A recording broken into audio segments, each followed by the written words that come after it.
রাসূলুল কারীম আম্মা বাদ আউযু বিল্লাহি মিনাশ শাইতানির রাজিম বিসমিল্লাহির রহমানির রহিম। গাছ লাগান পরিবেশ বাঁচান, এই স্লোগানকে সামনে রেখে দেবকান্দা সরকারি প্রাথমিক বিদ্যালয়ের কোমলমতি শিক্ষার্থীদের মাঝে একটি বৃক্ষরোপণ কর্মসূচির আয়োজন করা হয়েছে।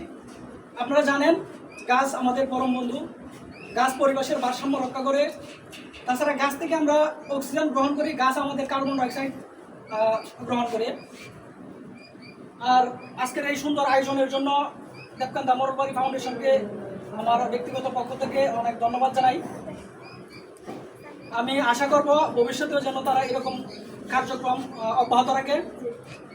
আর এই মুহূর্তে আমাদের মাঝে আমাদের এই আজকের কর্মসূচি নিয়ে মূল্যবান বক্তব্য রাখবেন আমাদের দেবকান্দা সরকারি প্রাথমিক বিদ্যালয়ের সম্মানিত শিক্ষক জনাব হুমায়ুন কবির স্যার। আমি স্যারকে অনুরোধ করব স্যার আজকের এই কর্মসূচি নিয়ে কিছু কথা বলার জন্য। ধন্যবাদ। আজকে আমাদের এখানে বৃক্ষরোপণ কর্মসূচি মোরলবাড়ি ফাউন্ডেশন আয়োজনে মোরলবাড়ি ফাউন্ডেশন বৃক্ষরোপণ কর্মসূচি 2025 এরকম একটি সামাজিক কাজ, এরকম একটি স্বেচ্ছাসেবকমূলক কাজ খুবই ভালো। এবং এখানে ওনাদের সংগঠন থেকে অনেকগুলো গাছ, অনেকগুলো বৃক্ষ, পাশাপাশি হচ্ছে বাচ্চাদের জন্য খাতা কলম এগুলো ব্যবস্থা করেছেন, যা আমাদের বাচ্চাদের পড়াশোনা আগ্রহী করতে এবং বৃক্ষ আমাদের এই পরিবেশের ভারসাম্য রক্ষা করতে গুরুত্বপূর্ণ ভূমিকা পালন করে। বৃক্ষই জীবন। তো আমাদের এই স্কুলের আঙ্গিনায় বৃক্ষরোপণ কর্মসূচি হবে, পাশাপাশি বাচ্চাদেরকে ওনারা বৃক্ষ দিবে বাড়িতে গাছ লাগানোর জন্য। তো যাই হোক, এইরকম আরও ভালো ভালো উদ্যোগ নেওয়ার জন্য আমি আরও ওনাদেরকে সাধুবাদ জানাই এবং হচ্ছে ওনাদের সংগঠন মোরলবাড়ি ফাউন্ডেশন, ওনাদেরকে আমি সাধুবাদ জানাই যেন ভবিষ্যতে আরও এরকম ভালো ভালো কাজ, ভালো ভালো সামাজিক কাজ গ্রহণ করতে পারে। ধন্যবাদ সবাইকে। এবং এই সংগঠনের যারা স্বেচ্ছাসেবক কর্মী আছেন, যারা এখানে উপস্থিত আছেন, এরকম একটা ভালো উদ্যোগের জন্য সবাইকে ধন্যবাদ সবাইকে। ধন্যবাদ স্যারকে অনেক সুন্দর উপদেশমূলক কথা বলার জন্য আমাদেরকে। এই পর্যায়ে আমি অনুরোধ করব দেবকান্দা সরকারি প্রাথমিক বিদ্যালয়ের ভারপ্রাপ্ত প্রধান শিক্ষক জনাবা খাদিজা আক্তারকে, উনি যেন আমাদের এই ফাউন্ডেশন সম্পর্কে এবং আজকের এই কর্মসূচি সম্পর্কে আমাদেরকে কিছু মূল্যবান ধন্যবাদ। এখানে একটা সুন্দর পরিবেশের আয়োজন করার জন্য মোরলবাড়ি ফাউন্ডেশনকে। এখানে হচ্ছে যে আমাদের বাচ্চাদের মধ্যে বৃক্ষরোপণ অভিযান আমরাও করেছি ইতিমধ্যে। এখন ওনারা একটা উদ্যোগ নিয়েছেন আমাদের বাচ্চাদেরকে বৃক্ষরোপণ অভিযানে অংশগ্রহণ করার জন্য। প্রত্যেক বাচ্চাকে বৃক্ষ দিয়ে দেওয়া হবে বাড়িতে রোপণ করার জন্য।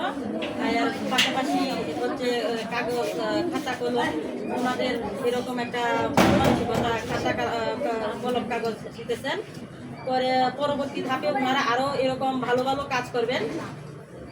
আর ওনাদের ভালো কাজের জন্য সাধুবাদ জানাই। ভবিষ্যতে যাতে তারা আরও এরকম স্বেচ্ছাসেবকমূলক কাজ করতে পারে, তাদের ভবিষ্যৎটা আরও সুন্দর হোক, তাদের ফাউন্ডেশন এগিয়ে চলুক। ফাউন্ডেশনের স্বার্থে সবসময় আমরা সাথে থাকব, আমরাও তাদেরকে পাশে কামনা করি। সবাইকে ধন্যবাদ।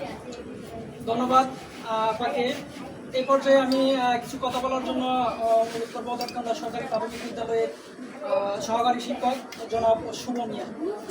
আমি স্যারকে কিছু কথা বলার জন্য রিকোয়েস্ট করছি। ধন্যবাদ সবাইকে। আমার সালাম, আসসালামু আলাইকুম। আমি খুবই আনন্দিত অনুপ্রেরিত যে এরকম একটা সংগঠন আমাদের প্রাথমিক শিক্ষা সরাসরি যে কাজ করছে, বিশেষ করে বৃক্ষরোপণ, বৈশ্বিক যে পরিবেশ যে পরিবর্তনের চ্যালেঞ্জ মোকাবেলায় যে সবার অংশগ্রহণ সেটা নিশ্চিত করছে। এই জন্য আমি সবাইকে পাশাপাশি আমাদের প্রাথমিক শিক্ষার যে বাচ্চারা যে স্কুলে যে অনেকে ধরে পড়ে বা যে সমস্যাগুলো আছে তারা এটা নিয়েও কাজ করতেছে, সেটাও আমাদের অনেক আনন্দিত। এবং আমাদেরকেও আমাদের মানে কাজের যে একটা স্পৃহা সেটাও বৃদ্ধি করবে এবং তারা খাতা কলম নিয়ে আসছে সেই সামাজিক কাজের জন্য সবাইকে আবার ধন্যবাদ। এবং এই ধারা যাতে ভবিষ্যতে অব্যাহত থাকে এবং তাদের পাশে যাতে আমরা থাকতে পারি, সেটা আমরাও আমাদের ধারাবাহিকতা বজায় রাখবো এবং তারাও যেন ধারাবাহিকতা বজায় রাখে, এটাই আমার আমাদের কাছে চাওয়া। ধন্যবাদ সবাইকে। ধন্যবাদ স্যারকে। আসলে গাছের গুণাবলী বলে শেষ করার মতো না, তাই আসুন আমরা নিজেরা গাছ লাগাই, পাশাপাশি অপরকে গাছ লাগাতে উৎসাহিত করি। আজকের এই কর্মসূচির জন্য যারা অক্লান্ত পরিশ্রম করেছে মরলবাড়ি ফাউন্ডেশনের সকল সদস্যবৃন্দকে আমার ব্যক্তিগত পক্ষ থেকে আন্তরিকভাবে ধন্যবাদ এবং স্যারদেরকে অসংখ্য ধন্যবাদ তারা তাদের মূল্যবান সময় আমাদেরকে দেওয়ার জন্য। এবং আমি আশা করতেছি আমাদের এই কর্মসূচি সফল হবে, আপনারা আমাদের পাশেই থাকবেন। ইনশাআল্লাহ।